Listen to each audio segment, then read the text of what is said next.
Hi, I'm Jason from StrataGames. Today I'm playing some more Pauper. I have a recap video here for you because I got a 5-0, a trophy, with this deck. Jund Wildfire, Jund Midrange, Jund Mistakes, whatever you want to call it.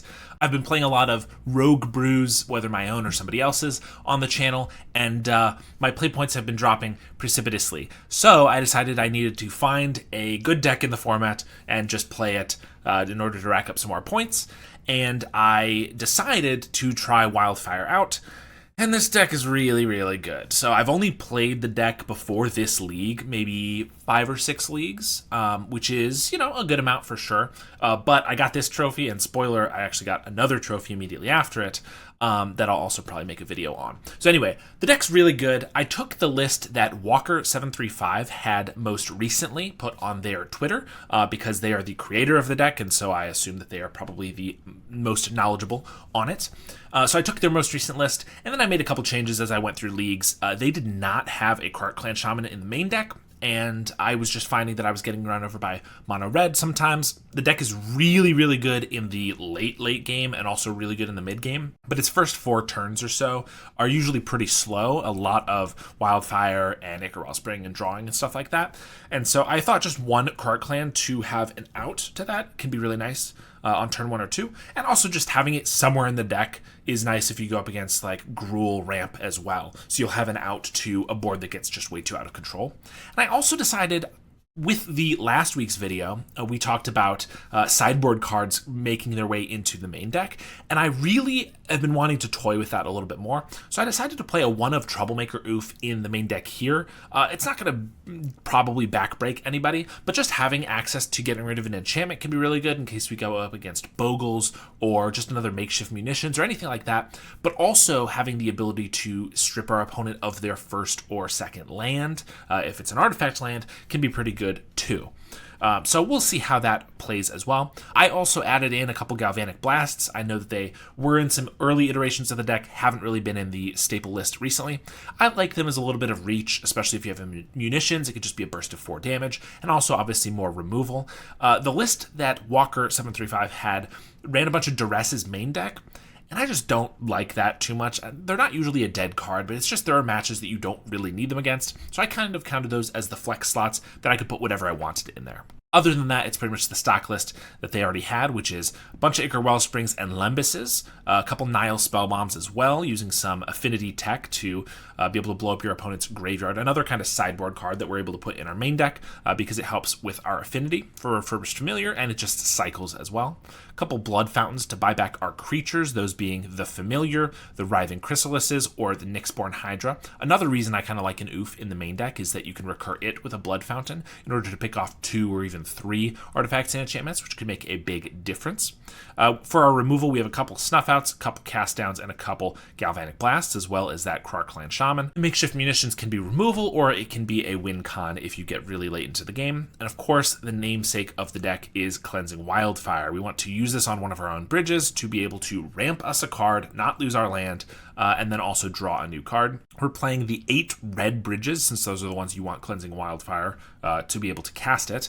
And then all 4 Twisted Landscapes. This card is just really, really good. It finds all of our sources of mana, since we have 6 basics in the deck, and also just cycles in the late game. And a couple Vault of Whispers as well for Refurbished Familiar, or to be Deadly Disputed if we need to. We also have a couple Eviscerator's Insights and a Fanatical Offering for 7 total dispute effects. And then we have sideboard. So again, pretty standard, but I made a couple adjustments. A couple Duress, I put them in the sideboard because that's where I like them better. 1 Toxin Analysis. Is this super necessary? I don't know, but we do have the 2 more Cart Clan Shamans, so it's kind of nice to bring in if we do go up against like that Gruul ramp or something. Sometimes we'll have 5 or 6 artifacts to sacrifice, and if we need to wipe the board, we will. But sometimes we don't have that many, and it's nice to have an out if we can just find that 1 Toxin Analysis. Also great against terrors, right? A couple Breath Weapons, also going to be brought in against mono red, any of those matchups that have a lot of creatures. Cast into the Fire is another way with the Troublemaker Oof to take out enchantments. Also can ping off a couple guys. A couple Avenging Hunters for if we go up against any opponent who might be playing Avenging Hunter. That would be Golgari Gardens, or Jund Gardens, I suppose. That would be another Jund Wildfire deck. Red-green monsters or elves are usually the main decks that run Avenging Hunter, so it's nice to be able to take the initiative without having to go through their creatures if we can't. And then for Weather the Storm, we have a lot of really cheap cards here. So many 2-drops here, but of course the Deadly Disputes can really count as 1-drops. And so when you see that, and then the Writhing Chrysalis can count as 2-drops, and then the Refurbished Familiars can count as 1-drops, and then the Snuff Outs are 0-drops. You can see how it's pretty easy to actually cast 4 or 5 spells in a single turn to Weather the Storm for a whole bunch of life in order to make it so that Burn, both Mono Red and Rakdos Madness Burn, have a really hard time killing you if you gain a nice 15 life or so. So let's jump into the games and see how we made that sweet trophy. Round 1 here, we are on the play. We get a pretty reasonable opening hand. It's not perfect because we don't have a bridge to Cleansing Wildfire on turn 2, but we still have all 3 of our sources of mana, or colors of mana that is, with the Twisted Landscape finding red, and then we have Ichor Wellspring into Fanatical Offering, so this is definitely a keepable hand, if not the perfect opening hand. So I'll play the Landscape, and then we'll crack that for red, and they play a Landscape of their own, so it could be a Mirror, or it could be a Brood Scale, or something like that. We're just going to play our Vault of Whispers and play out our Ichor Wellspring. They're going to crack for a mountain as well. We get to draw our card, and they play a Lembas with a swamp here, scryed at the bottom. We get a Makeshift Munitions, so we only have 1 black mana here, and so I decide to play the Blood Fountain and the Makeshift Munitions. If they are Brood Scale or something, having munitions on the field could be pretty good, because we can start leaving up a whole bunch of our mana and then pinging off their guy. And also just picking off their spawn and things like that. But also, we wanted to use all our mana, and if we Fanatical Offerings the Ichor Wellspring, we would draw a bunch, but we would probably waste this forest. So I like this as a better way to set up, get some cards out of our hand as well, so that next turn if we Fanatical, we're not going to have to go to discard, which would just be a waste of a card. So I like this a little bit better. And they start with an Ichor Wellspring. So still unsure what they're playing. Colony Garden, Lembas could definitely, I mean, we play Lembas. Don't usually see that in Brood Scale as much, but they could have it. So it might be the Mirror, although Colony Gardens is something we don't run in our list. We're going to Deadly Dispute. Since we drew that, we might as well get the extra mana off our Ichor Wellspring. We don't draw a land out of that, although we get Troublemaker Roof and 2 Familiars, which is all pretty good, but we're really looking for that land drop. So we're going to Fanatical Offering. We find a Swamp, which allows us to play our Familiar, which is pretty nice. We don't have to discard here, and we get a card from them. It's another Swamp. So pass to them. They Defile, and that immediately makes me think they're probably on Gardens, because I don't think any other deck is running Defile. Certainly not one that's 3 colors, except for Jund Gardens, because they are primarily a black deck. So in that case, we are the proactive deck, they are the control deck. Even though we can kind of play a controlling role a lot of times, we are definitely going to be the beatdown in this instance.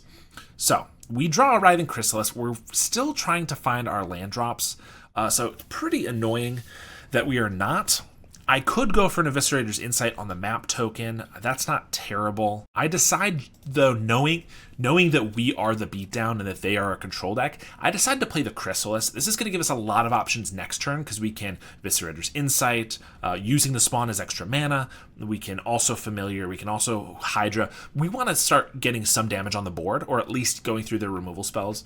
So I'm going to start with the Chrysalis here, even though it doesn't find us our land. I just want to get the ball rolling in terms of putting pressure on them, because if they have no pressure, we're going to probably lose that game. They just cast down the Chrysalis, and we're going to let it go. I could sack a spawn to Makeshift Munitions the creature at them, but I'd rather have the spawn for mana on our turn, so I don't think it's a big deal. We also get a Snuff Out, not going to be great in this deck, this match. We're going to start with an Eviscerator's Insight on our map token, trying to find that land. We did find 2, so that's nice. We have lands for the next couple turns, and now we can start Cleansing Wildfiring, which is nice since we got this bridge. So we're going to sack a spawn for it, go for the Wildfire, and they're going to Pulse of Marasa their Landscape, which is fine. They gain 6 life, but we're not a deck that 6 life is that big of a deal against.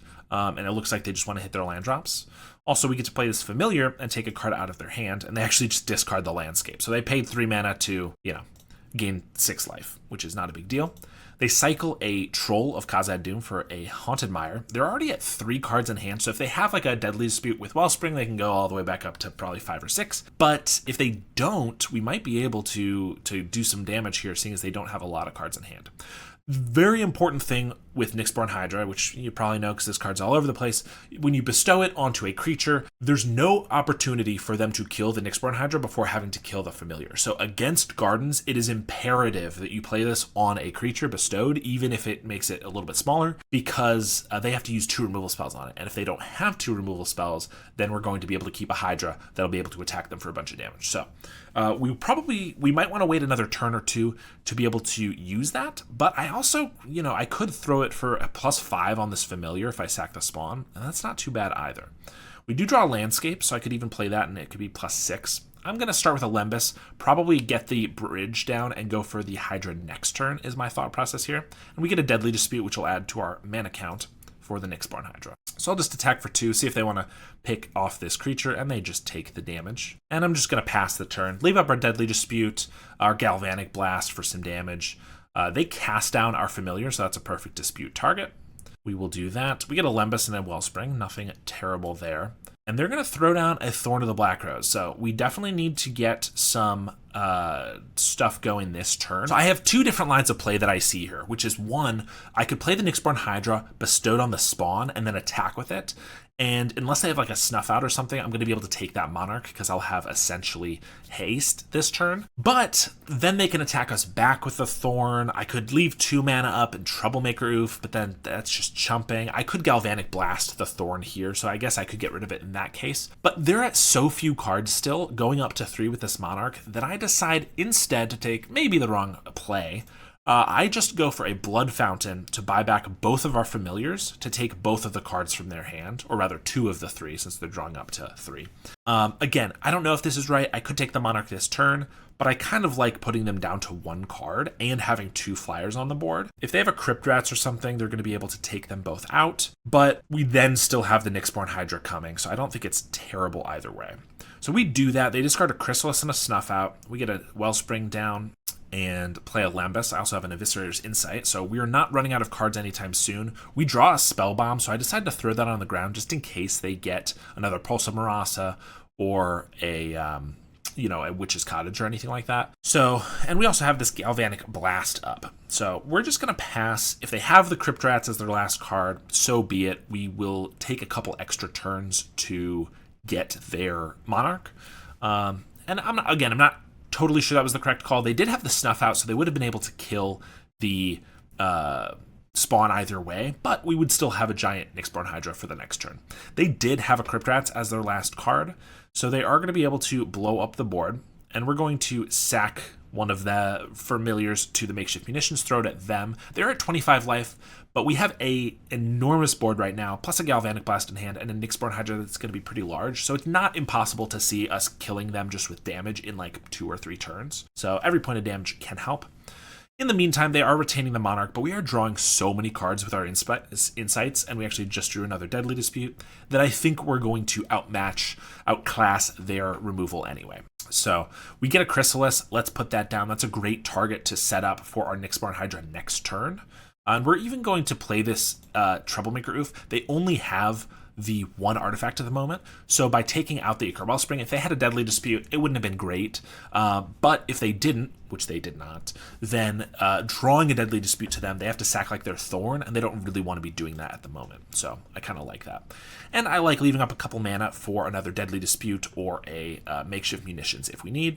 They play a Landscape, they defile our Writhing Chrysalis, and we're going to Deadly Dispute it just to get as much value as we can. We get another Chrysalis. We still currently have this Troublemaker Oof that we can Nyxborn Hydra onto, so they're going to pass to us. We get a Krark Clan Shaman, not really necessary right now, but not bad. I'm going to Galvanic Blast their Thorn, and they do have the Insight for it, so they draw a couple cards off of that. And I think we're just going to try hitting them for 2. Taking the Monarch is already going to be enough of a defeat, I think, that I don't think I need to go for the big Nyxborn play this turn in case it doesn't work out. But we do end up taking it. So then we get the Chrysalis down, and we even get to play a Wellspring here, leave up another Insight. We are out card advantaging the card advantage deck of Gardens, where their whole deck is removal and card advantage. Our deck is a lot of the same, but also some big beaters. They play an Ichor Wellspring and then a Colony Garden, and just pass the turn back to us.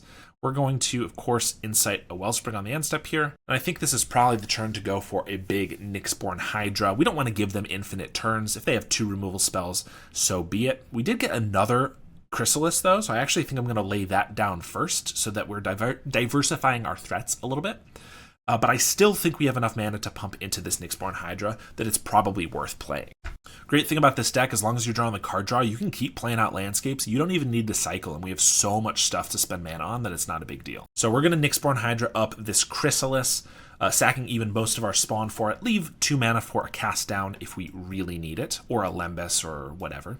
They go for Deadly Dispute on the Wellspring, and they do have the cast down, so able to take that out, but we still have an 8/9 Nyxborn Hydra that's going to be able to start attacking next turn. Swing in with our Oof, try to hit him for a 2 damage. So a good thing about this is even if they find a Crypt Rats, they're not going to be able to, they're going to probably be able to pump in enough to kill the Chrysalis, but not the Nyxborn Hydra, so they would need another removal spell to be able to shoot that down. They have a Spell Bomb, which is totally fine. We've already used one of our Blood Fountains. They Deadly Dispute, and then they do have the cast down for the Nyxborn Hydra. Go for the Spell Bomb, trying to draw to something. Play a Swamp and a Lembas. Dig, and they did find something, put it right on top. We're going to play a Swamp, snuff out their plant token just so that we can get in for a little bit more damage here. I could have just Makeshift Munitions it, but also they don't have a ton of cards that snuff out can hit, so I might as well just use it. And then we throw the spawn at them, hit for a little bit extra damage. They're at 13 right now. We're going to blow up their graveyard with the Spell Bomb, draw some more cards, and I don't throw out the Refurbished Familiar and stuff because we already have enough threats that they really have to deal with these. And if they do with that, with a Crypt Rats, I'd rather not also lose my Familiar. Plus, I want enough mana up to be able to start throwing stuff with Makeshift Munitions. We have a Galvanic Blast in hand, so that puts them to 9. And then we have enough Makeshift for 1, 2, 3, 4, 5, 6, 7, 8, 9, 10 right now. Of course, they have 3 Lembas on board, so we're not quite at lethal. They do have a Chrysalis as well for some blockers, but we have a cast down to take care of that. So end step, we're going to cast down the Chrysalis, and we're going to Makeshift Munitions to ping off some of the Eldrazi spawn with our Lembas. We don't really think we need the life, and so I'd like to get rid of their blockers for as much damage as possible. They do sack one of their Lembas, and we get ours back. We get a Nyxborn Hydra, which is exactly the best card in our deck to draw. We're able to pump up our Chrysalis, and that's going to be 15 damage right there with a treasure that we could throw a Lembas at them for the last point of damage. I could have pumped it into the Nyxborn, but just in case, this didn't go well, we want to keep it. So we're able to get the first game there. Game 2 here, we take out the Snuff Outs because they're not great. We take out our 1 Krark Clan Shaman, again, we don't really need removal, and we take out our Troublemaker Oof, because back when Gardens played Tithing Blade, having some artifact removal was pretty important, but that era is gone. Tithing Blade is not really a Gardens card anymore. There's too many random chumps, random Eldrazi spawns specifically, running around that Tithing Blade's not really good. So we took out those 4 cards. We put in our 2 Duresses to take some of the card advantage or removal from their hand.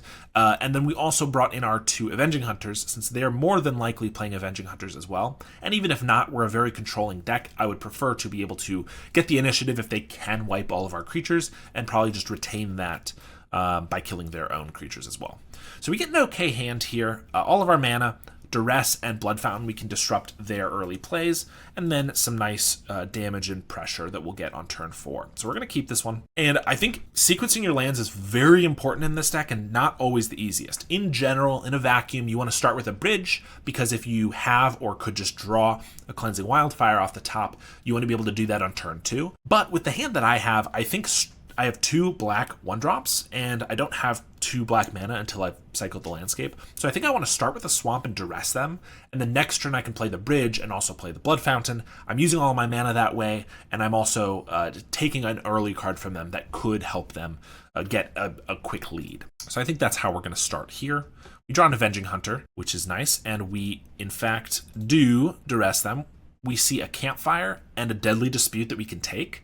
I don't care about Campfire. I don't really know if that was a main deck card from them or if they brought that in. They were at like 29 life last game, and we were able to kill them pretty handily. So I don't really care about that. I took the Deadly Dispute as the only other card we could take, and left in their hand is a Thorn of the Black Rose, Writhing Chrysalis, Avenging Hunter, and a Troll, most likely going to turn into a land here. So they play the Campfire, and they drew a Colony Garden, so they get those down. We get a Vault of Whispers, so we are in fact going to play the Blood Fountain and our bridge. They cycle the Troll for a Swamp, play that, and they got Nicker Wellspring.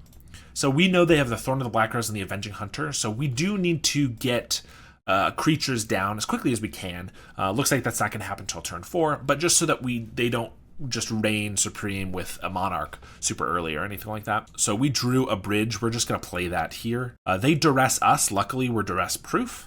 So they see our hand, but they don't get to do anything about it. And we keep Blood Fountain there. You want as many lands as you can usually in this deck, so I don't really want to pitch a land there or anything, especially because we have a 4 and a 5 drop to use. So we're just going to play land here and then play our Chrysalis. If they get an untapped land, they can go Thorn this next turn, but then if we draw a removal spell, we can kill it potentially. We just sack both our spawn to the Lembas right away, on the off chance that they have like a Drown in Sorrow or a Crypt Rats that they want to use for 1, and then also kill the Chrysalis in some other way. A lot of times I just like using the mana from your Chrysalis right away for Lembas.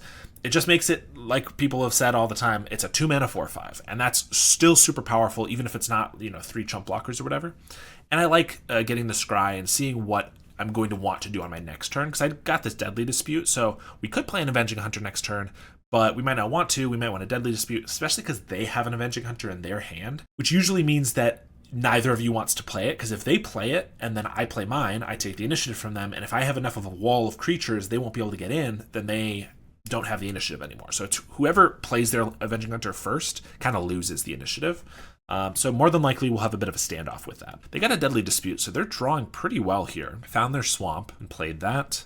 We get a Drawsforge Bridge, so I think we're going to attack, see if they have like another dispute or something for this plant token, apply a little bit of pressure to them, and they do have another dispute, fair enough. We're going to start with a dispute on our Lembas, and we find 2 more lands. Now is when I'm okay to Blood Fountain away one of the lands, when we have 3 of them and we kind of need some more action. And we find a Makeshift Munitions. It was a decent card last game. It's going to be decent here. It's not necessarily the best card ever. It's not doing a lot of picking off creatures in this matchup. It's just a nice way to eventually be able to throw our entire board at them to take them from like 12 to 0.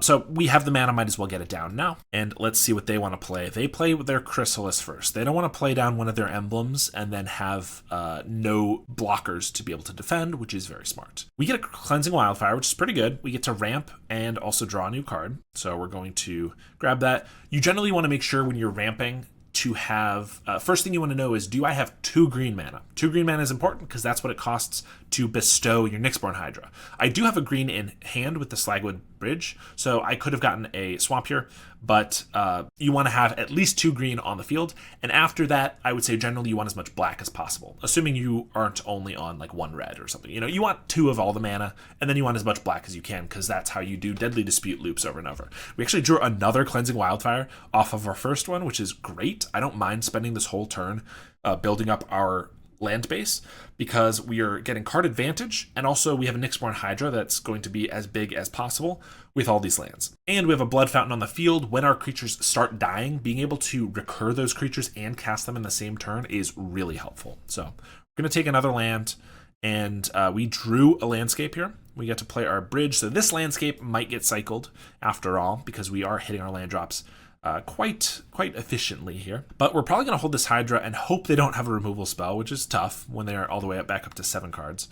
But if they go for like a Thorn here, we're going to need to get in some way. So Nyxborn Hydra is a nice way to do it if they don't have the kill spell.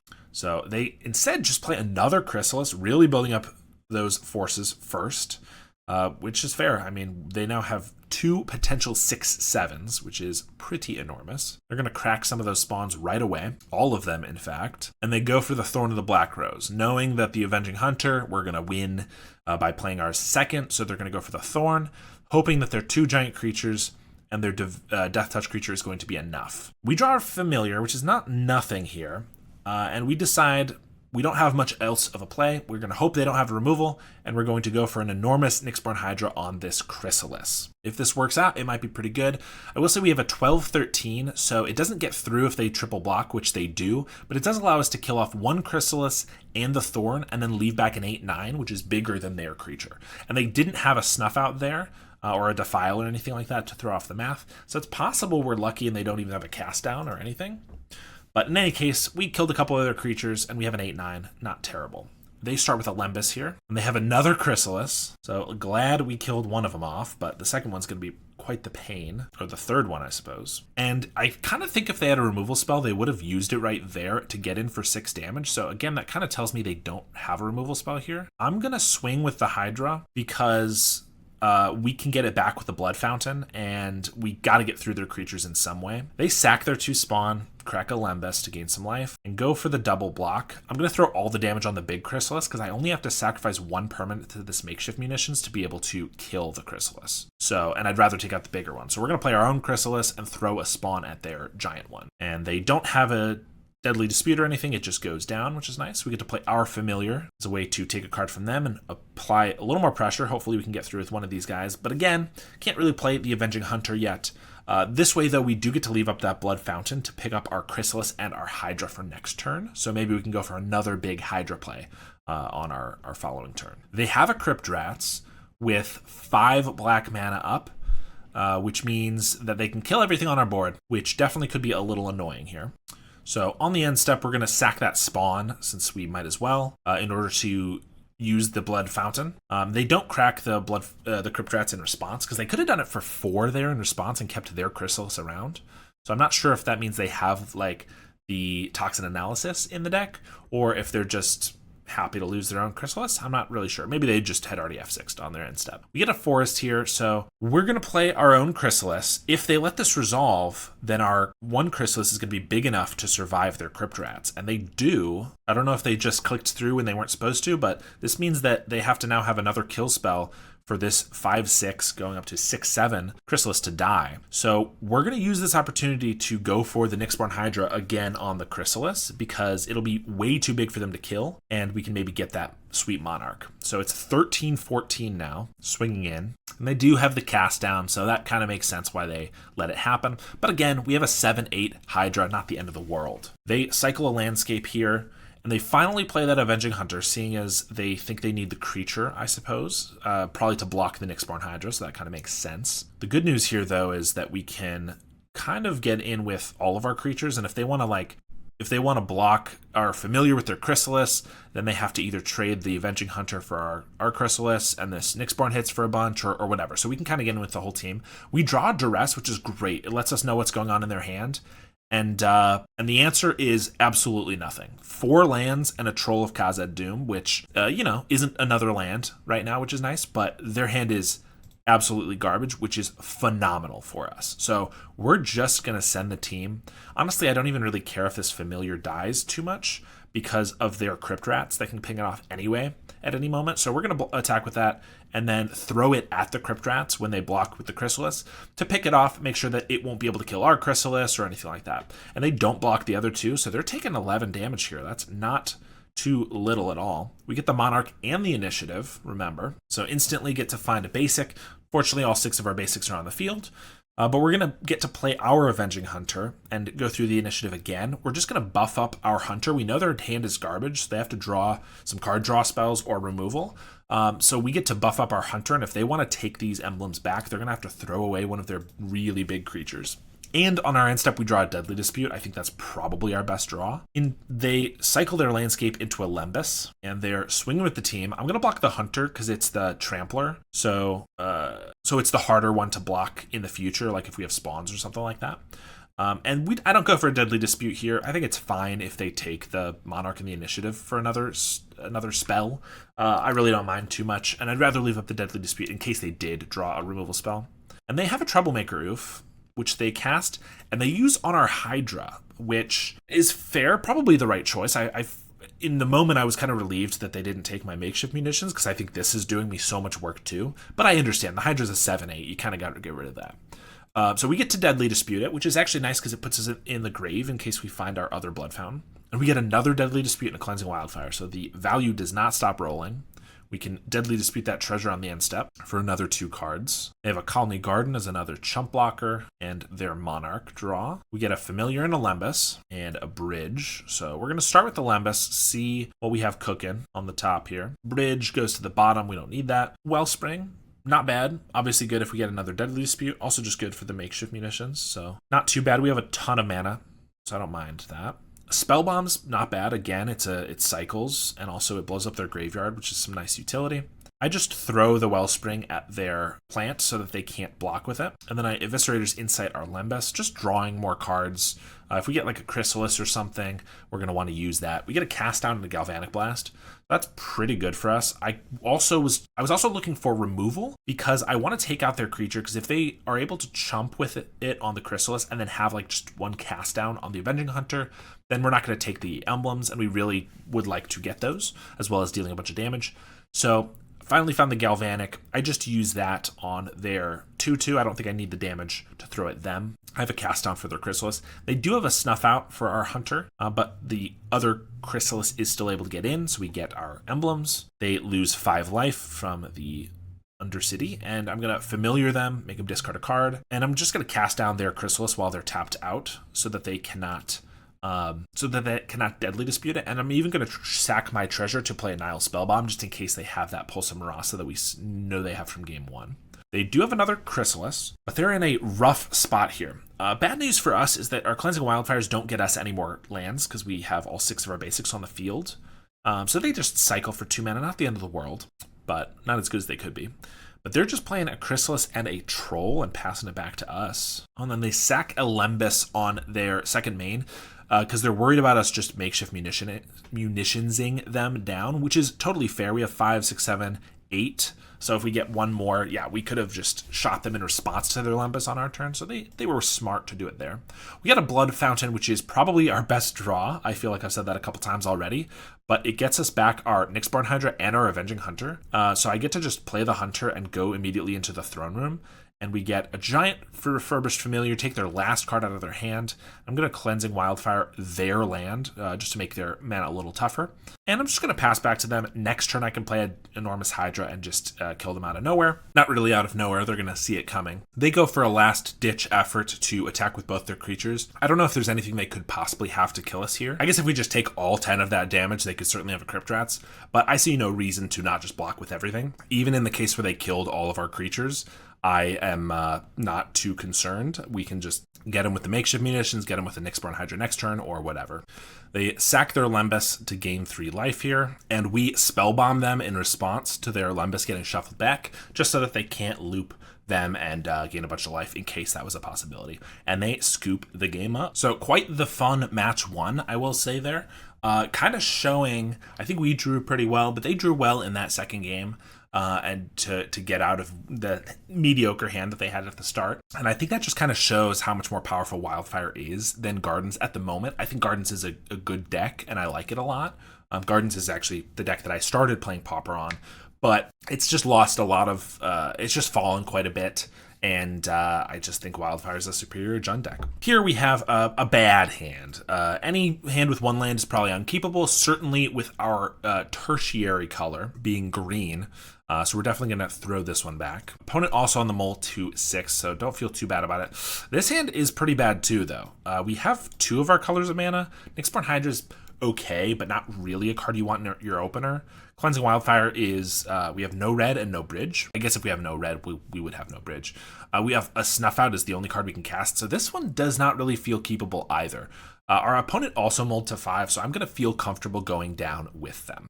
Unfortunately, this is our 5 card hand, is this right here. So we're going down even lower. Our opponent also on a mull to 4.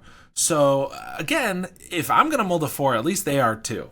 And this hand is about as good as you can expect for a 4-card hand. We get to keep a Drawsforge Bridge and a Forest. So our 3 colors of mana. Our 3 colors of mana? No, our 4 color...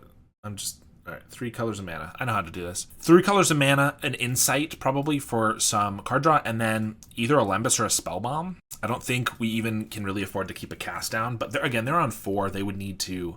They're hopefully not going to have a big threat right off the bat. So we're going to keep this one, and we're going to put back the Bridge, the Cast Down, and the Spellbomb. Just keep as much card draw and card selection as possible, I think is the best way to take this. Of course, we're going to start Bridge turn 1, Force turn 2, and Lembas, and then probably end up Eviscerators inciting the Lembas. So our opponent's on the play, and they start with Mountain, Clockwork Percussionist, and immediately I'm like, this is great. I don't necessarily think Mono Red versus Jund Wildfire is an amazing match for us, but with us both at 4, that favors us so heavily. You know how hard it is to deal 20 damage to your opponent when you start with 4 cards in your hand? It is so hard to do.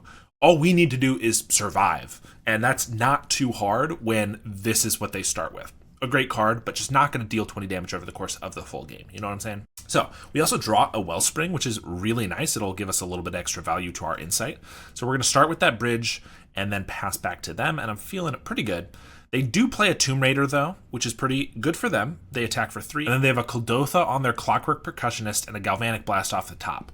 So as far as 4-card hands go, this is probably one of the best. I'm feeling a little bit less good now that they have 4 damage per turn, so we have at most 3-4 more turns, plus a Galvanic on top, and they are out of cards already, but this is still going to hurt quite a bit. That said, we're not deviating from our plan. We drew a Forest. We're going to play our Wellspring. We get a Wildfire. We don't really have time for that, unfortunately. They're going to Galvanic Blast us and hit for 4. We get a Galvanic Blast of our own. First, I'm like, I have a lot of options here. I was thinking I might Eviscerator's Insight, then Wellspring, see what we draw. We could draw another bridge to play tapped. We could draw... we do have a card clan in the main deck, of course. We have a lot of options. Or I could Cleansing Wildfire this to open up our mana for the future. But then I realized that Lembas gains us life, so I really want to get that on the field as fast as possible. And if I play my Forest, then I can play Lembas with the 2 Forests, and I can actually Galvanic Blast the Tomb Raider. This is not necessarily the optimal play in order to have the best long game, but we're trying to survive the short game right now, and this is definitely the way to do that. So I untap, I play my Lembas, get that on the field so we can crack it next turn. We see a landscape, we're going to bottom that. As much as we need lands, we also need other things pretty desperately. We do draw a mountain, which, again, it's not the end of the world here. They have a Lackey, which is going to add to their damage here. They have 5, but again, we get to Galvanic Blast one of them. And I decided to take out the Lackey. Might as well take the one that could turn into a Bolt later. Really, we're hoping to be able to get that Cart Clan Shaman because we're already at 6. I don't think we're going to win if we don't find that Shaman, more than likely. So we're going to Deadly Dispute our Wellspring since we got a Dispute on the top, and we find the Shaman. Now, the problem is our mana's pinched a little bit here. I could play the Shaman and then crack the Lembas with the Treasure and the Forest for the life, because I really want to save this for life, but then I'm having to sacrifice our only bridge, our only other artifact, to be able to wipe the board. So instead, I play a Wellspring, I draw off of that, I play a Cart Clan off of the Treasure token here, and I decide that I'm okay chumping the Tomb Raider with the Cart Clan, sacking the Wellspring, and then blowing up these guys and leaving the Tomb Raider on the field, because I'd rather keep the Lembas and our land around, but I'm still blanking their damage for this whole turn, and then I have a Familiar to follow it up with to block the damage on the following turns with the Tomb Raider. So that's what we're going to do. Block the Tomb Raider, sack the Wellspring, blow up the Goblins, including itself, take no damage here. They have 2 cards, so this does open us up to dying to double bolt, but that's a sacrifice I have to make, and we luckily do not die to those 2 bolts. So we get to play a land, cast our second Lembas, try to find something else. We get a Vault of Whispers, we're going to put that to the bottom. We get a Hydra. We get to play this Familiar to take one of the cards from their hand, which is super relevant. It's just a mountain, but that could be good later. And then I get to sack a Lembas now so that we no longer die to 2 bolts. And in fact, because of that, they actually bolt our Familiar so that their Tomb Raider can get in.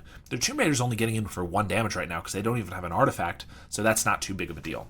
And now we're at 8 life with a Lembas, and they're at 1 card. I'm actually feeling pretty good at this moment. We also have a Galvanic to take out the Tomb Raider, Cleansing a Wildfire. So we're going to start with the Wildfire, get a land, and also draw a card. We get a Fanatical Offering. We're going to just sack the Lembas and then hold up the Galvanic Blast. We're trying to survive here, like we've said. They get a Great Furnace, which keeps their Tomb Raider dealing 2 damage, but of course we're just going to kill it. And we actually get a Refurbished Familiar. But of course it costs 3 mana at the moment, so we decide just to cast a Nyxborn Hydra for 5 mana. A 5/6 is just going to be able to block anything that they play and also be able to kill them in 4 turns, which I think will be able to pick off the rest of their creatures with munitions and then Familiar and stuff like that. And they concede right there. So there we had a Multa 4. Despite the Multa 4, they had an incredible start. Pretty much the best start they could have hoped for given a 4-card hand. But luckily, because of our one of Cart Clan Shaman in the main deck that wasn't in the list that I pulled originally, we were able to get there. I'm not saying I'm a genius. I'm just saying that's why I put the Cart Clan in there. So, as I said, Mono Red's probably not the best matchup for us, but we have so many sideboard cards to make it a lot better. So, we get to bring in 4 Weather the Storms, 2 Breath Weapons, 2 more Cart Clan Shamans, and 2 Cast Into the Fires in order to do some crowd clearing. And we take out a lot of our single target removal. Snuff Out's bad. Cast Down even is 2 mana. It's too expensive. We don't need Nile Spell Bombs. We don't even need Hydras as much as it kind of won us the game at the end there. Anything else could have done that. A Writhing Chrysalis. We don't need the Nyxborn Hydras because they're too slow. We don't even need the makeshift munitions in here. And then Blood Fountain. Usually we're not going to have the time to recur all of those creatures. And I even took out an Eviscerator's Insight. I don't usually want to cut more than 1 or maybe 2 of our dispute effects, but sometimes in the faster matchups, we don't want to just be spinning our wheels drawing cards, so I like cutting some of them. And in this case, the Eviscerator's Insight's the best one to cut because we're probably not going to have the time to flash back. So take out all those cards, put in all the life gain and the crowd control, and get a pretty reasonable hand here. So we get our 3 colors of mana. We have a Wellspring and a Troublemaker Oof, which isn't amazing in this matchup, but it's a nice blocker, and it can also just take out a Clockwork Percussionist, a Wellspring, not a Wellspring, a Synthesizer, or maybe a Great Furnace or something like that. Breath Weapon's a great one to have. Cleansing Wildfire, Fanatical Offering. This is a great hand. Our only concern is them having a Cast Into the Fire of their own, or Gorilla Shaman to blow up our lands. But that's just a risk we're going to have to take. This hand looks too beautiful to throw back. They also mulligan to 6, which helps us out a little bit, but they do have the perfect start, Great Furnace into Tomb Raider. We're just going to play the bridge and hope it doesn't get cast into the fire. I actually drew a Twisted Landscape, so it's possible I should have played that to play around the cast into the fire, and then I could crack it for maybe green, and then get our Wellspring down. I think just playing this was the best way to open up all of our possibilities, and they go for a Clockwork Percussionist and a Valdaran Epicure right away, so doing a lot of damage right off the bat. We're at 14. We get to play our landscape, and unfortunately, I want to play this Oof as a blocker and a way to exile this Percussionist. I really don't want to sacrifice my bridge to do it. So I'm going to take another potentially really big hit here if they have a Bushwhacker or something. But we get a Wellspring down so we can use the Troublemaker Oof next turn, or more than likely, we're just going to Breath Weapon away their whole board. They start by cracking a Blood, which is one of my favorite things to see, and then play another Tomb Raider. So that's 2 more damage, but with the Breath Weapon, we're going to be able to clear these guys and not take more than 2 damage there. Clockwork Percussionist, I will say, makes things a little interesting. I could have Breath Weaponed on our turn, which means that the Clockwork's going to find a card and they have to use it on this turn. Whereas if I do it, the Breath Weapon during this turn, they can use it until the end of their next turn, which could be very relevant if they get like a Bushwhacker. That said, I think it's almost always worth it to Breath Weapon on their turn because this prevents them, I wait until combat for them to attack, right? So this prevents them from having any more haste creatures this turn that could deal us damage. So if they have a Bushwhacker in hand or even just a Tomb Raider, that is not going to be able to deal damage this turn, or they run it out and we get an extra card from them. In any case, though, they get their Clockwork Percussionist, and it finds a Synthesizer, so they're probably going to play that this turn anyway, and they do. Finds a Bushwhacker, which they can only use this turn. They have a Kuldotha Rebirth, which they sacrifice the Synthesizer, and they get a Galvanic off the top. They even have the Mountain. They have the Mountain, they get to play the Bushwhacker, and then also Galvanic us down to 6. And then we just top deck the Cart Clan Shaman, which is absolutely phenomenal. We're just going to play that and crack it right away. Kind of the opposite of what I said before, but we want to, with, doing the board wipe on their turn in case they get like another Bushwhacker. But we're missing a land drop here, and I'd really like to not miss that land drop. So we're going to Fanatical Offering the Cart Clan in response to it sacking our Wellspring, and the Wellspring is another card draw. So this is 3 cards we're drawing to be able to find that land drop. So I think it's worth it. We find a Weather the Storm off the Ichor Wellspring, which is going to be good assuming we survive here. So sack the Shaman, we find a Landscape, which is not bad, so we get to play that and see what they draw. They get a Tomb Raider, so that's going to put us down to 4. We crack that Landscape for a green. We know we're probably going to want to do a big Weather the Storm or something here. We start with a Troublemaker Oof, sacrificing our map to just take out one of their Great Furnaces. It might be irrelevant. 4 mana is a lot for them, but if they get a Synthesizer off top, the 1 mana is going to make a big difference. We also want this Oof to be able to block the Tomb Raider, and this opens us up to be able to, if they attack and try to block here, I could cast into the fire their Great Furnace and then eat their guy, which is kind of cool. But we're just going to go for a Lembas here, search for a land drop. We miss it, and so this does open us up to dying to something that deals 4 damage. Unless they go like Synth Galvanic, I think the only other card they could draw would be a Fire Blast, and I'm just banking on them not drawing it here, and probably next turn we'll go for a big Weather the Storm. They get an Epicure, so that puts us to 3. That's bolt range. And we're going to trade for the Tomb Raider here. We get a Familiar, which is a card draw for 1 mana, so we're going to cast that, also a blocker. We do have our Cleansing Wildfires here, but I think it's probably too important. I need to either Weather the Storm or maybe hold the Weather the Storm and I can Lembus here, but I need to not die to a Bolt is the important thing. So I decided to crack the Lembus because I think I can get more value out of this Weather the Storm later. So we're going to pass the turn and just discard one of these Cleansing Wildfires. They do, in fact, get a Galvanic Blast, but it's for only 2 damage. They cast that to kill our bird and then attack for 1. So we get to sack our landscape. And here, still not drawing lands, but we have this Weather the Storm, and we got a Galvanic Blast here. So if I want, I could Blood Fountain, Galvanic Blast this Epicure, and then Weather for 9. That's not too bad. But I decided to go for the Cleansing Wildfire. I really need to hit some land drops, so we just do that. And we Cleansing twice. We even find a Drawsforge Bridge off that second draw. Again, the only thing we really die to here is Synth into Galvanic or a Fire Blast. They do have an extra draw for the Fire Blast if they do have that in their deck with the Blood token. But I'm taking a chance here. If I'm able to survive this turn, my Weather the Storm is probably just going to win me the game because it's going to gain me not just 6 or 9, but probably like 15 if I go Galvanic Blast, Blood Fountain, Writhing Chrysalis, Ichor Wellspring, and then Weather the Storm if I have mana for all of that. Currently I have 7. This is 4, but it gets me 2 back for the Wellspring, and then Blood Fountain and Weather. So I could do at least 12 life, and that's if I don't draw a land. So I'm going to just take the chance and hope that I don't die here. And they top deck a Bushwhacker, which deals 3 extra damage, but not 4. So we go down to 1, and that's totally fine. And we get a Refurbished Familiar. That actually lets us play an extra card here because it's another 1-drop. So we get to play that Familiar, play the Blood Fountain, play a Lembus, Scry. We find a Forest, so we're actually able to cast into the fire their 2 creatures, and then Weather the Storm for 15 life, and that is absolutely just game. So a bit risky there, but it was a calculated risk, right? If I was at 4 life there, I would not have made that same play. I would have cast the Weather the Storm even if it was only for 6 life. The chances of them drawing a Lightning Bolt or a Chain Lightning or a Bushwhacker are so much higher. You know, they have 12 of those cards, if not some other cards that could deal 3 damage. The chances of them drawing a card that dealt 4 damage I thought was very, very low. I think it was worth the risk. Match 3 here, we have a hand that looks so beautiful, but it's just 1 bridge. Obviously, we can play a Blood Fountain off of it. We can play a Galvanic Blast. We could even then play a Familiar. But if we don't draw another land, I do not see us winning that game. So we just have to toss it back. So we mulligan to 6, and we get another bad one, even worse, to be honest. We can't play this Chrysalis. We only have a Swamp instead of 2-color land now. This one's just not keepable either. So we're going down to 5. And again, we get 7 spells on our 5-card hand. 5-card hands are apparently just cursed. So we are down to 4. Unfortunately, our opponent is not also going down to 4 in this case. They're already at 7. And we mulligan to this hand, which is again 7 spells. So we would have to go down to 3 here. And we do. And we don't even get a reasonable 3-card hand. Not even 2 lands. And so you know what we do? We concede.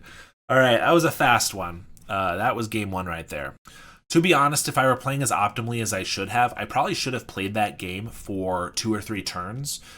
Just not playing anything so that they don't know what I'm on, but then I can get the information of what they're on, and I can sideboard and they can't, which is a consolation prize for the fact that we just mulliganed to a concession. So I should have done that. I didn't. I was a little tilted by the 5 unplayable hands in a row, and so we just went to the next game, and I did not side any cards at all. And then we get another unkeepable hand. So we're going down to 6, starting this train again.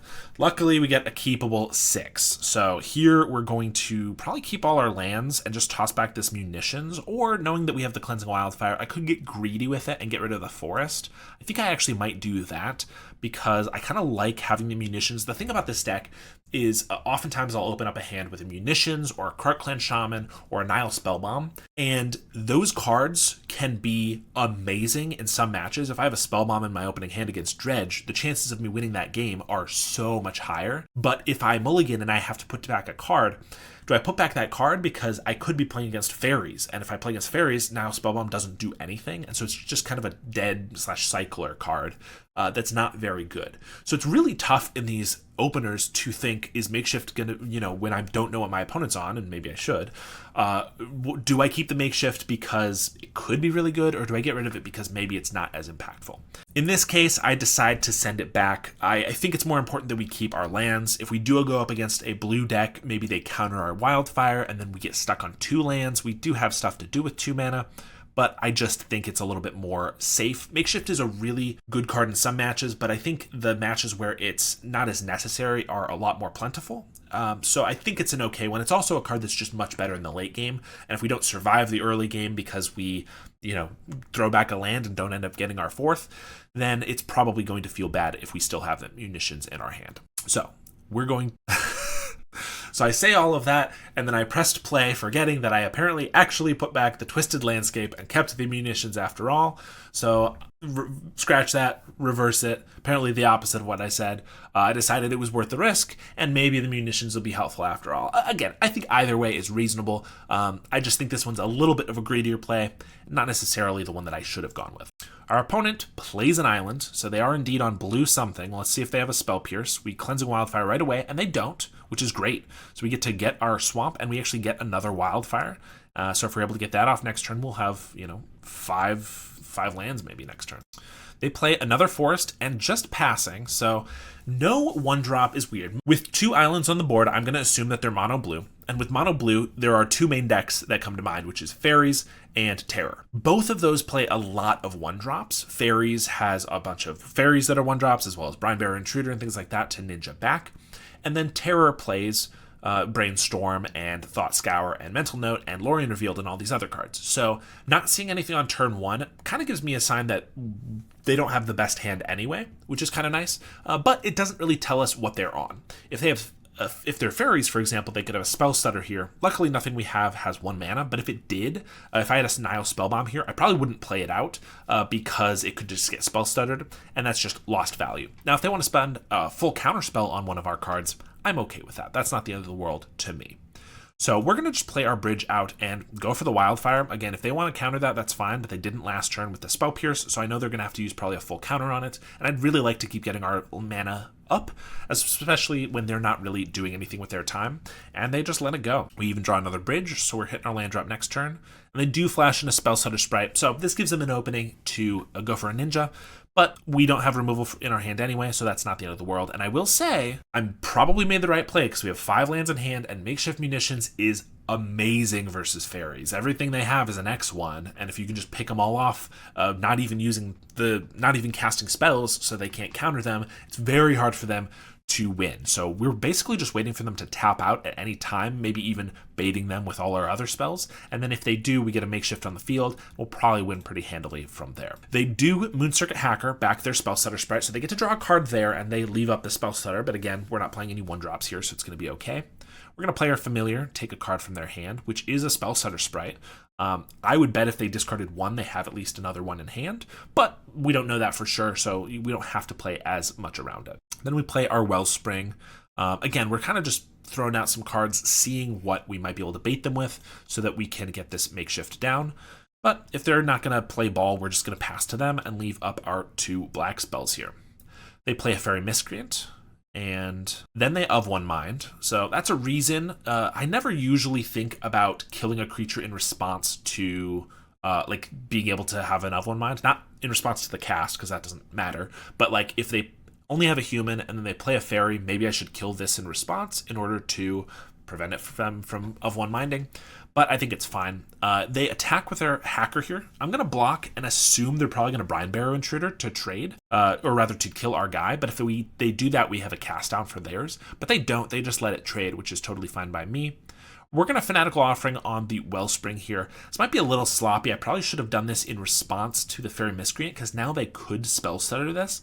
But I will say I am also still trying to bait them for this Makeshift Munitions. So if I Fanatical here and they counter it with a Spell Stutter Sprite, I get the munitions down, and then I can even just throw a couple of our lands to pick off their fairies, and we're in a pretty good spot there. So I think it's okay.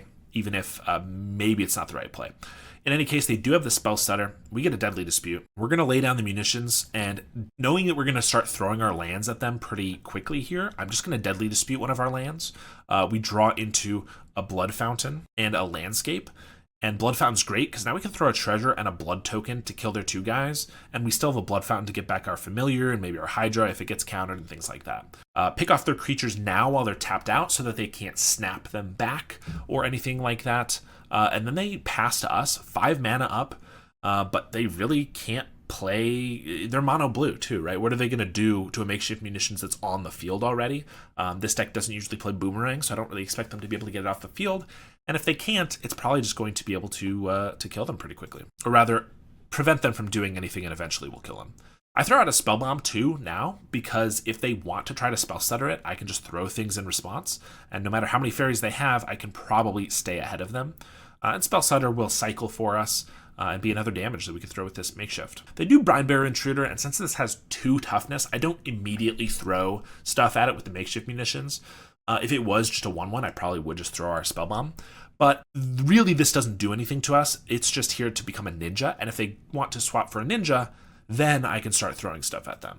So they do transform it into a ninja, and I have a cast down in hand. I don't really want to sack 2 of our creatures here, so I'm just going to cast it down. And they have another ninja that do the old double ninjutsu trick, and that's something that I kind of had spaced. I know this can work, but I just didn't really think about it. So they are able to essentially counter the cast down. Now they have this 2/1 coming at us, and I decide that it's not worth it to throw something at it then and then have them ninjutsu it again, because I do have a limited number of artifacts here. So I just let it hit us. We take the 2 damage, and then we get to crack our landscape, and we can kill this hacker on the end step here with the Spell Bomb, drawing a card. So I should have been a little more careful with the cast down. I probably should have just let them draw their card and then cast it down later. That's my bad. I'll try not to do that in the future. At least I make a note of it. They do snap back. Well, snap, not snap back. Their Moon Circuit Hacker, which means they're going to be able to use it again later, and they do get to untap 2 lands, but that's totally fine by us. We also get a Galvanic Blast here. We're going to play a Krark Clan Shaman and then buff up our Shaman with a Nyxborn Hydra. I kind of thought that the Shaman might draw out a counterspell, just because it can kill ninjas really nicely. But it didn't, and then we Nyxborn Hydra up it. We leave up a Galvanic Blast / a mana for the makeshift munitions, and they don't counter that either. So now we have a 4/4 Reacher that even if they want to snap or anything is going to be able to be another 3/4 Reacher.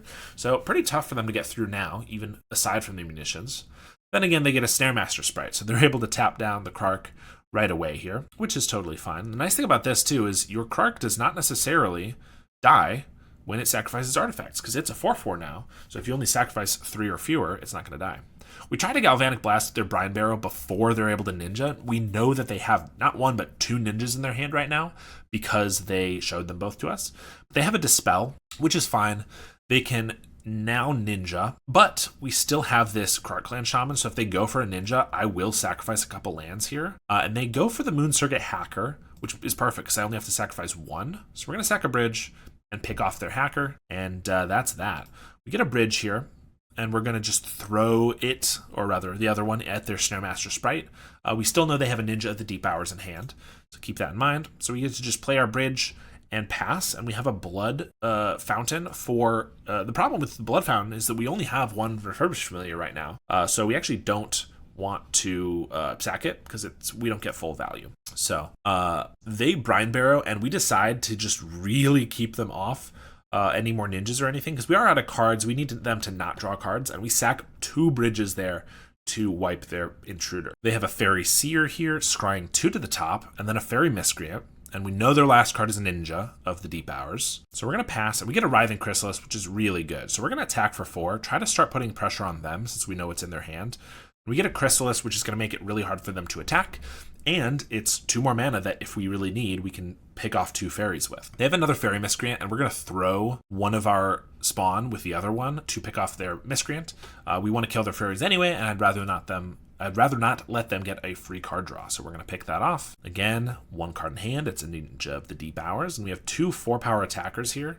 So this is a really weird one, but we're finally kind of in the driver's seat. And we're just going to attack. I don't even care at this point if they hit us with anything, because we just hit them for 8. I do draw an Eviscerator's Insight and decide, because it will let us have a reach blocker to just sacrifice our Clan Shaman. It also lets us Blood Fountain that back if we want, but I also realize the Blood Fountain isn't that important at this point anyway, so when we draw the Deadly Dispute, I just Blood Fountain that away, and then we get a Nihil Spellbomb, I throw that onto the field, and we actually don't have enough artifacts because we've been throwing them all away to play this Familiar. So they draw a Fairy Seer, that's totally fine. Looking like, seeing as we know their last card in hand, looks like we're going to be able to take care of everything here. They go for one last ditch effort to attack with both their guys, and we just ping off one of them pre-blocks so that they can't ninjutsu it, and then we are going to block the other one with our Hydra. Game 3 here, we're 1-1. Remember, we conceded after 5 mulligans. We take out an Eviscerator's Insight and a Blood Fountain. We take out that Clan Shaman, even though it ended up being pretty decent. And we take out those Spell Bombs and the Troublemaker Oof. And in place of those, we get 2 Breath Weapons, we get 2 Cast into the Fires. These can all just take out a lot of creatures. And we get 2 Duresses, which can just take card draw spells or counter spells from their hand. Once again, though, we are on the mulligan because this hand looks trash. Opponent finally mulliganing as well. And we get a pretty reasonable one here.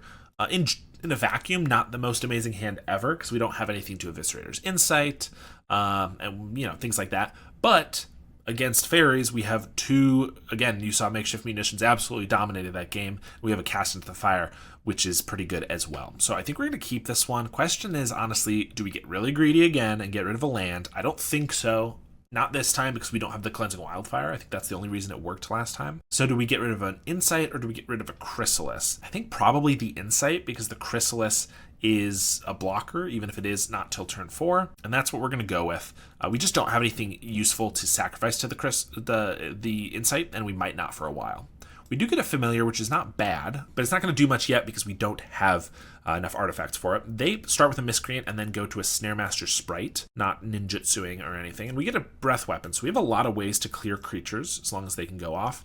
And I decide just to try a Cast into the Fire. If they have a Spell Pierce or a Dispel, they can obviously counterspell it, but by doing it now, I dodge Spell Stutter Sprites and I dodge counterspells. So that's 8 cards in their deck that I'm avoiding, which I think is worth it. And in fact, they don't have any way to survive it. They have another Snare Master Sprite, which is a good one for sure, but also the one I like to see here because it's not giving them any value in the early game here. It's a much better late game fairy.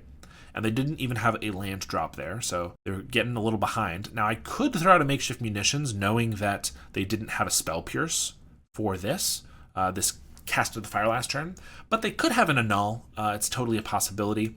So I decide just to go for the Familiar. If they don't have anything to counter this, then it's a nice blocker and eats a card, but they actually had a Steel Sabotage, so it looks like I might have been able to get the Makeshift through, and I maybe chose poorly, but maybe they have both, who knows.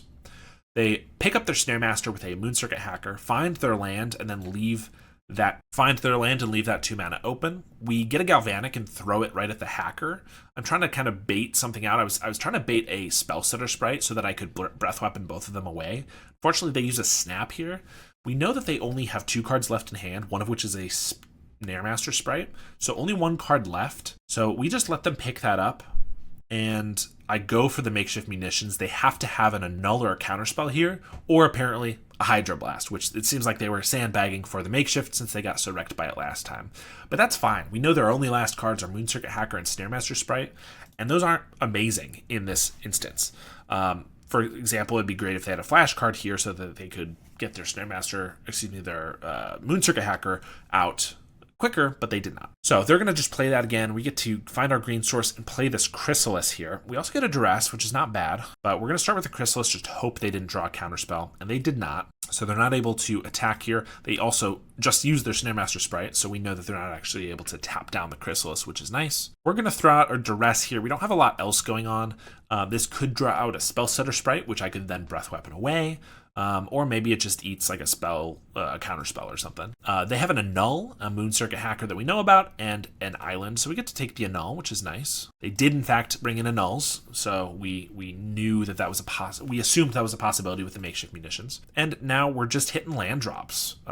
They are still on 3 lands. They finally play their 4th land, and they pass to us, and we get a Dross Forge Bridge. This is the draw go portion of the match. They didn't play a land, but didn't do anything else either. We get a Blood Fountain, and I'm going to play that because, again, if they have a spell, Stutter Sprite, we're going to Breath Weapon in response.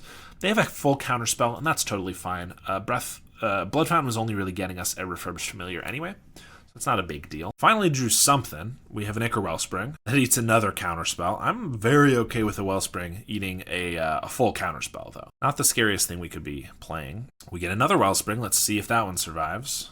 And it does. Get a Deadly Dispute, and so we're going to cast that. Again, they could definitely have it a Dispel or something, but they don't. And then we go up to a Lembas, get another Deadly Dispute. We're going to play our Familiar, make him discard an island. We have a Galvanic. Now we get to start attacking. We're going to Deadly Dispute just to hit as hard as possible, get rid of those spawns, and we still leave up a Galvanic Blast and have a blocker. They bind the monster for our Refurbished Familiar, which is totally fine. They're going to attack in finally, and we're going to try killing their sprite before they have the opportunity to buy it back, just because I don't want them to get the ability to tap down our Chrysalis. I really want to just keep hitting them as hard as possible. And they just hard cast a Moon Circuit hacker. When your Fairy's opponent starts hard casting their ninjas, you know you're in a good spot. We have a Cast into the Fire, Eviscerator's Insight. Like we got everything here. So we're going to start with the Insight on the Refurbished Familiar, and they see that we're just drawing way too many cards, and they scoop it up, giving us our 3-0. All right, match 4, we are against Akara N, and this hand looks pretty good. Who knows if the Makeshift will be as good as last game, but Cleansing Wildfire with our bridge gives us our 3 colors. We have some Wellsprings to set up, and we have some early removal.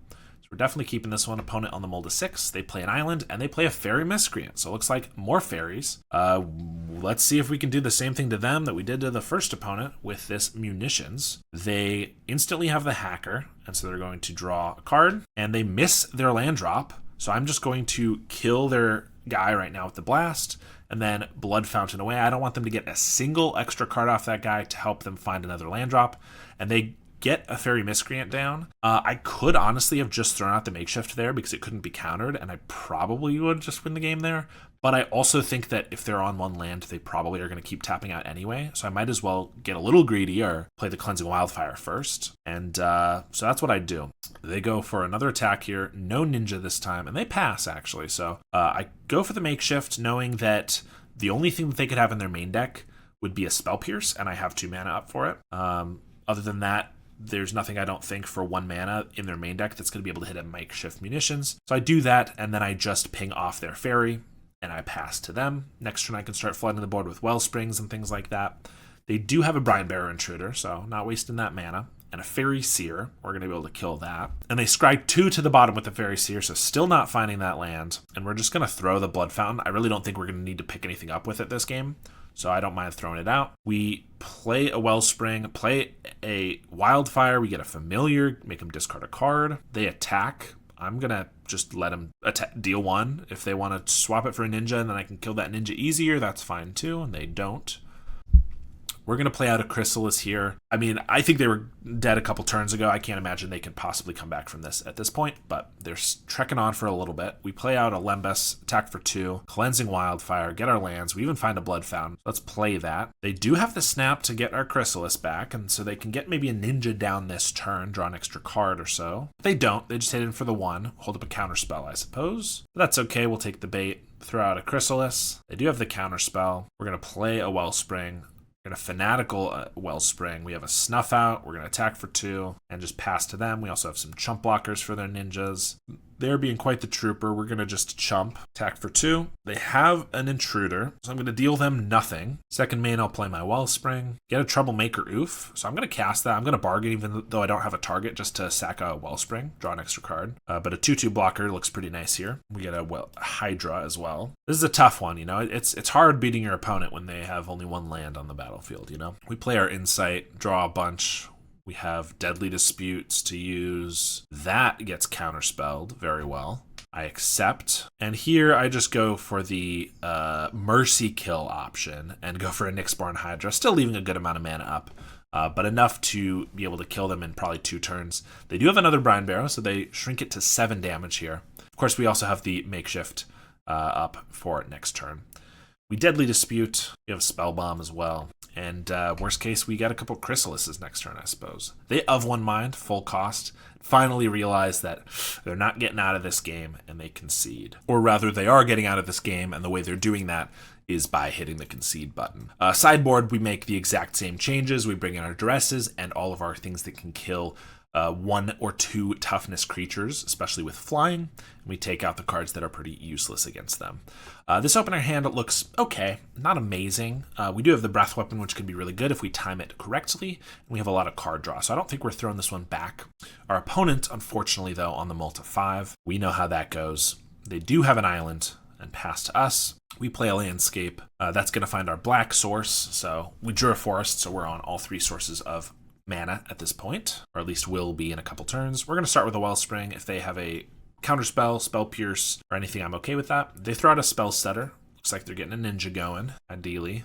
They do. Ninja the Deep Hours. And interestingly, we don't actually have any way to deal with that Ninja except for a Breath Weapon, so it could totally pull them back into this game. So I just go for casting it right now, hoping they don't have the Spell Pierce or the Hydroblast, and they don't. So we're lucky there, because honestly, that could have gotten them back in the game. More back in the game. It could undo their mulligan, people like to say. They do have a Snare Master Sprite, so they just throw that out there.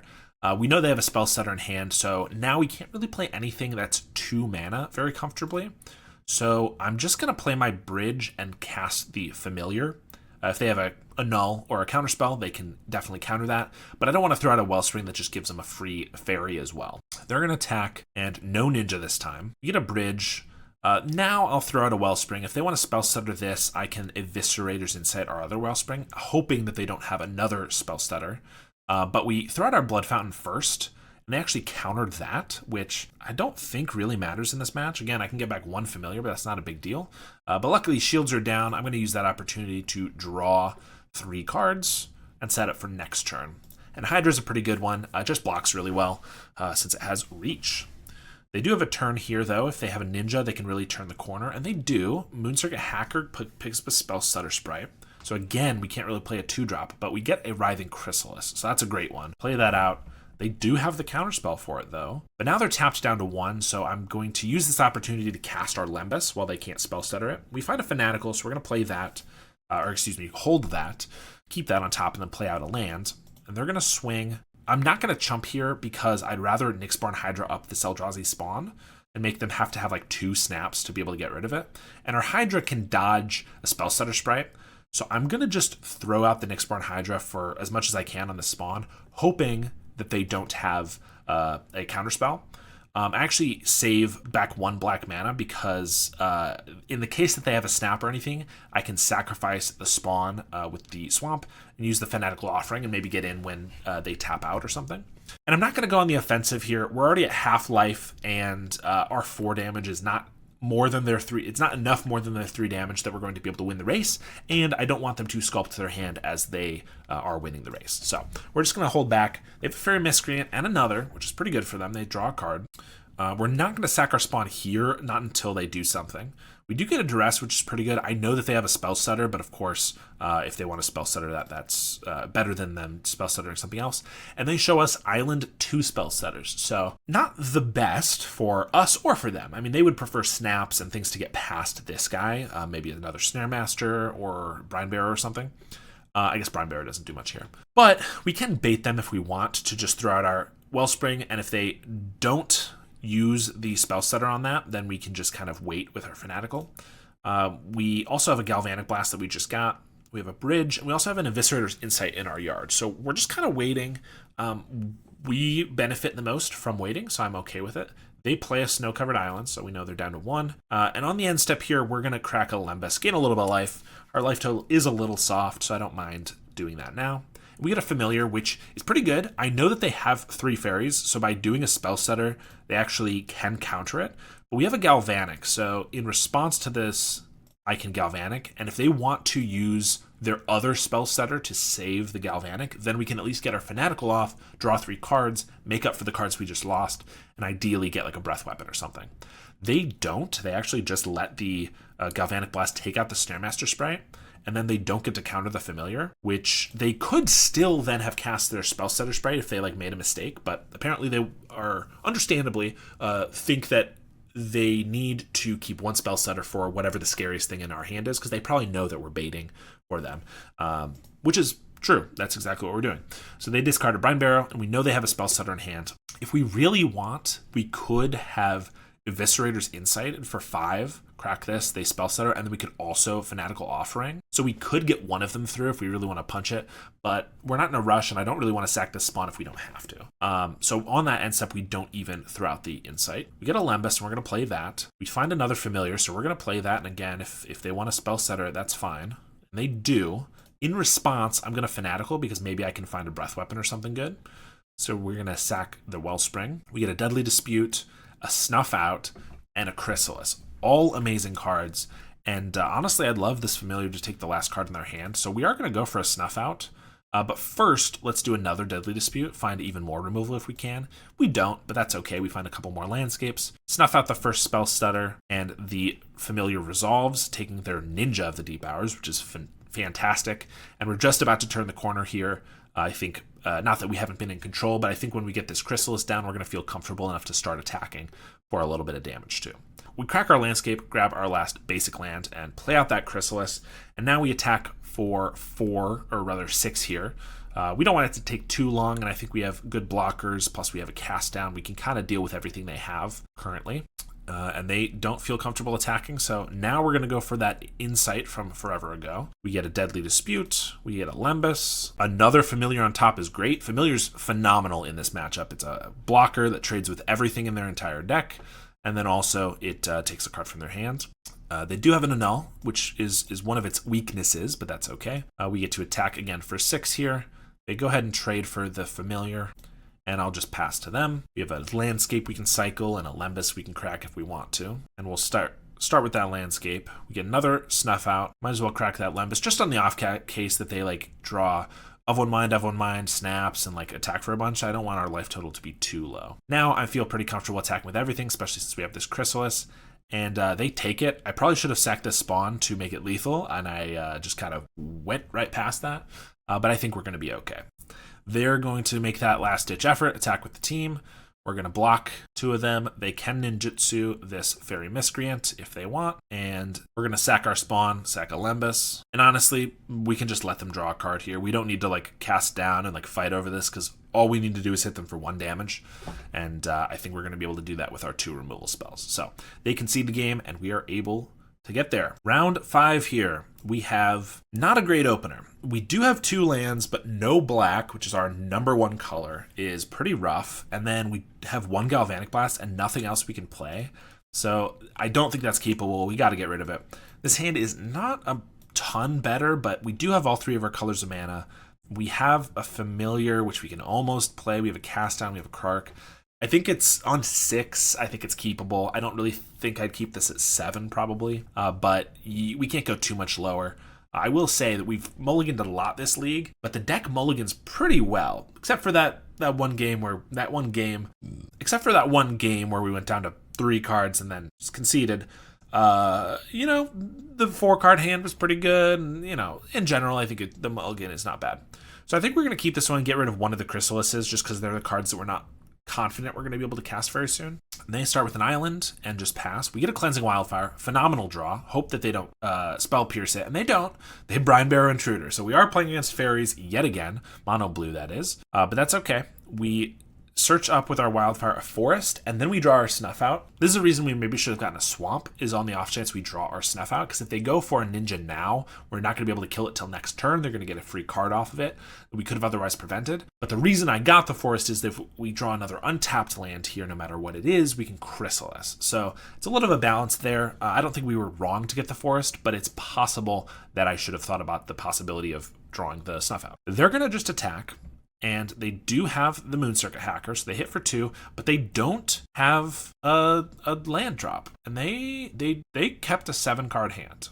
I don't think I've played some fairies. I've played some mono blue fairies. I don't think you want to keep a one lander ever, unless your first play is Fairy Seer, and that's still risky. But in any case, we did draw that untapped land, and it was a Twisted Landscape. So I actually am pretty glad that we drew the forest. So we got to, or rather, found the forest with the Wildfire. So I'm pretty glad that we did that because we got the Chrysalis down, and we can still use these landscapes to find a swamp for the Snuff Out later. But with them on one land, they concede right there. In case you think there's any differences, sideboard exactly the same since we're against the same opponent. And here we have a pretty good hand. I mean, we have some removal, although Snuff Out we don't have a swamp for. We can find with the Wildfire, assuming it doesn't get countered. So we're going to hope that doesn't happen. And hope as well, one thing you need to be very wary about against mono blue is that they could have Steel Sabotage. If you go for a Cleansing Wildfire, they can bounce your bridge that you're targeting, and then you lose your Wildfire, your bridge goes back to hand, and you're set back a land drop. And that can be backbreaking. So let's hope that does not happen here. But I think we're going to keep this hand because it looks okay. They're going to start with a Miscreant, and we're going to play a bridge. Sometimes, again, land sequencing is pretty tough. Sometimes I might want to play the green bridge here, Slagwood's bridge, because then I could play a Vault of Whispers, and I have all three of my colors of mana there. The thing is, I don't need green mana on turn 2 almost ever. Writhing Chrysalis and Nyxborn Hydra are our only green cards in the main deck, and we didn't bring in any sideboarded green cards for this matchup, so I don't really need that. And then also, I drew this Duress turn 1, so this allows us to potentially Duress on turn 1 and then also still play a bridge, which we couldn't do if we started with a green land. So just a lot of things that you need to think about for your land drops. They have a Fairy Miscreant attacking, turn into a Hacker, and then replay the Miscreant. Good news here is that they tapped out, so we're going to be able to Cleansing Wildfire, which is nice. We do once again go for that forest because we have the Writhing Chrysalis, and we draw a swamp. So again, I don't think we're wrong to do this, but if we had gotten a swamp, we could have snuffed out. So we are giving them the ability to potentially do another ninja, but also just to get a little bit more value from this one. In any case, they deal us 3 damage and they just loot. I think I can live with that. They of one mind to draw 2 cards. We're going to Duress them first because I don't really want to... Our Chrysalis is our only creature. I don't really want to just run that into a counterspell. And they do have one. And then also Fairy Seer, 2 Spellstutter Sprites, and 2 Islands. So I know that they... So I play our landscape here that we drew. I cast down their Moon Circuit Hacker because they are really counting on it to sculpt their hand here. Fairy Seer can help too, but otherwise all they have is fairies. I'm going to do this. They can Spellstutter Sprite to counter it, but then I can just snuff out the Spellstutter Sprite by sacking our landscape to get our mountain, swamp. I know what I'm talking about. So I do all of that, and this is what happens from it. They play a Fairy Seer and an Island. Attack for 1. We have a Chrysalis, so we're going to run that out here. Notably, I only had 1 red mana untapped here, so I couldn't play a land, play the Chrysalis, and hold up a Galvanic Blast. So I might as well just play the Chrysalis and play a tapped land, so I have 2 red next turn. Luckily, they did not draw a counterspell there, so we're able to play the Chrysalis. They have another Island, and just leave up a Spellstutter. We're holding them down, which is pretty good here. We get another Chrysalis, which is not bad, but they have the counterspell this turn, so a little annoying. We do have a Galvanic, and we have the Chrysalis, so hopefully they don't draw a Snaremaster Sprite or a, what's the other one? A Snap. And they do, in fact, get a Snaremaster Sprite. Tap down the Chrysalis. We have a Galvanic if they go for a Ninja. And we know their only other card in hand is Spellstutter, so they attack for 2, but we are already down to 8. So, and this is tapped for an extra turn, so we need to draw something good. And we draw a Forest. That would have been a great turn for a Nyxborn Hydra, but unfortunately, not happening. We get they cast a Spellstutter Sprite, and we use this opportunity to just kill one of their guys. I assume they cast the Spellstutter Sprite there so that they would have a 2-turn clock, 4 damage, 4 damage. So I offset that by turning it back into a 3-turn clock with the Galvanic Blast. In any case, we're still dying here, so it's pretty bad. We get a Deadly Dispute. We get to use that. We're going to use it on a spawn here, grow our Chrysalis, and hope it doesn't get countered, but they have a Dispel as one of their last cards. We have to pass here, definitely leave this as a blocker, and hope they don't have another Snaremaster Sprite, but they do. So they get to pay 2, tap down our guy. We're down to 2 here, so if we can top deck a Breath Weapon or some card draw into Breath Weapon, we're going to be okay, but otherwise we're going to die.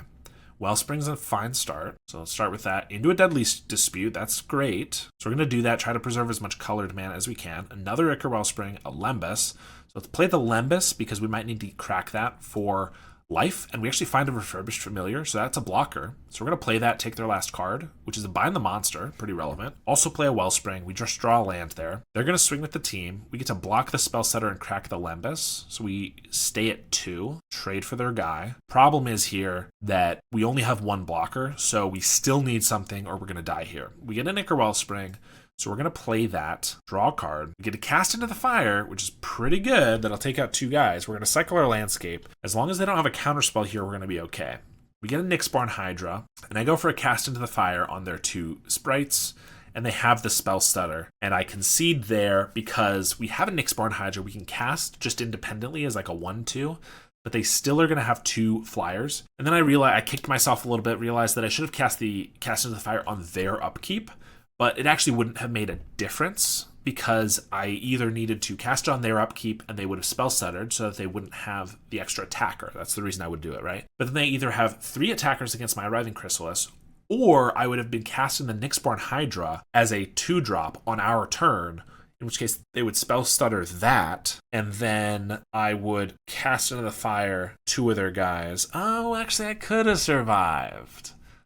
So if I Nyxborn Hydra for 2, or rather X is 1, right? The 2 mana I have left. It'd be a 1-2. If they spell stutter that, then I cast 2 of their guys and I have 1 blocker, so I can block 1 and I only go to 1, assuming they don't get a ninja. And if I Nyxborn and they don't spell stutter it, and then they go to their turn and they try to attack us, I could cast into the fire 2 of their guys, and if they spell stutter then they don't have more than 3 attackers, but we have 2 blockers. Yep, I did make a mistake there. I should have taken a breath and thought, how do I lose here? Spell Stutter Sprite would be bad. Play my Nyxborn for 2, or 1, X is 1. Then I cast into the fire, and I would have survived. If they don't draw a ninja, or a snap, or another Snare Master, we would have survived. And then, hey, if they top deck an island, we top deck a Deadly Dispute into a Wellspring, into all this stuff, we definitely could have won that game. So, that was my bad. I think, relatively well played, but I definitely choked at the end there. Luckily, that was not the end. We have 1 game left, and I think you may know how it's going to go. We get a pretty reasonable hand here. Assuming they don't have any way to disrupt our Cleansing Wildfire, we can find our 3rd color. Breath Weapon's good. We also have the Vault of Whispers, which means Refurbished Familiar is going to be able to play on turn 2 if we want. So we're going to keep this one. We both have 7 cards. They play an island and pass. So this is risky, and I go for the Cleansing Wildfire, and they just have a Brinebearer Intruder. I don't know if this means that I'm making the right play, because if they have a Spell Pierce, not a big deal. If they have a Steel Sabotage, we're screwed. So maybe I should have just thrown out the Fairy there. But it's also, then they could have an Annul or a Steel Sabotage for it, although Sabotage on it would be better. In any case, it worked out perfectly, so I'm an amazing player. We also draw another Deadly Dispute, which is pretty good. They attack with their Intruder and have a big ninja for it, which is pretty good when they're tapped out. I'm going to just play our bridge, play our Familiar, and leave up a Deadly Dispute. So I'm going to block, and if they have like a Brinebearer, or rather, we know they have a Brinebearer, then I'll Deadly Dispute my own Familiar. But I don't mind them trying to run out creatures here, because maybe I can Breath Weapon them all away. So we're going to dispute. They do have a Dispel for it, which is a little annoying. And then we get a Twisted Landscape. I'm going to just Breath Weapon right here and hope they don't have anything. We played our land first so that we could get around a Spell Pierce. If they had a Dispel or a Hydroblast, they would still get us. But I think it's a nice 2-for-1, and obviously that ninja needs to go. My only alternative play there was to play out a Nyxborn Hydra for 4. That dies to Annul, or gets countered rather. But also just like if they have a Snap or a Snare Master, which we see they have right now, then it's not very good. So I think I liked the Breath Weapon play a little better. This also leaves up Deadly Dispute if we don't have anything else to do. If they tapped out here, for example, I could Deadly Dispute a land. I decided not to since they did not tap out, though. And now we're just going to go for a big Hydra. We're going to leave them enough to Deadly Dispute still. They have a Spell Stutter Sprite. I don't know if they thought this was a 1-drop. A lot of times people do. Its mana value on the stack is equivalent to how much mana has been paid into it. So it was a 4-drop because we put 3x plus the green. So in any case, they played a Spell Stutter, and since they did that, now I'm going to Deadly Dispute our land while they're tapped out. If they have a Dispel, they could get it still, but otherwise we're good. And we actually find a Refurbished Familiar, which I'm going to play while, again, they're tapped low, and take an island from their hand. We get a Cast into the Fire, which can also just eat their 2 guys. They're going to swing with the team, and I'm going to block both of them. I know we have this Cast into the Fire, but I would rather they don't get a ninja going here. And they concede right there. We're able to take the last match. So yes, we got a trophy with the deck. Pretty sweet. As you can see, pretty good deck against Mono Blue Fae. If that's one of the decks you've been having trouble with, I would suggest it. The 10 main creatures in the deck can all block fairies, which is definitely helpful. Our Oof and Krark Clan Shaman, not very good in those matchups, but they're for other ones. We also have 6 removal spells, Snuff Outs, Cast Downs, and Galvanic Blasts for them, and then just so much card advantage that we're able to often outpace them. So yeah, I know this deck is kind of made up of all of the mistakes of Modern Horizons 3. Refurbished Familiar, I would say, is a little too powerful. Writhing Chrysalis, I would say, is a lot too powerful. And Nyxborn Hydra, I mean, nobody's calling for it to get banned, rightfully so, but it's pretty good too. Cleansing Wildfire, of course, with the bridges is a very powerful combination as well. Krark Clan Shaman Toxin Analysis, while we only use that minorly, is a really good combo too. So it's a lot of design mistakes. Deadly Dispute, some people are saying, is too powerful. However, this is just kind of my favorite type of deck to play. Mid-range, through and through. It can play a control game with the right draw. It can play an aggro game with the right draw if you kind of just go Chrysalis. But mid-range is my favorite style in any format ever. I just think playing creatures and removal and draw spells that are all really value-based, but being able to ultimately attack your opponent for combat damage is, in my opinion, the most fun way to play. I think it just makes for some really interesting, fun games, which I think was shown pretty well in match 1 against Jund Gardens. So, you know, I know it's an annoying deck to go up against sometimes, but I don't think it's as annoying as Broodscale. So if you see me playing this deck, don't come for me. Thank you so much for watching, and I will see you all next time.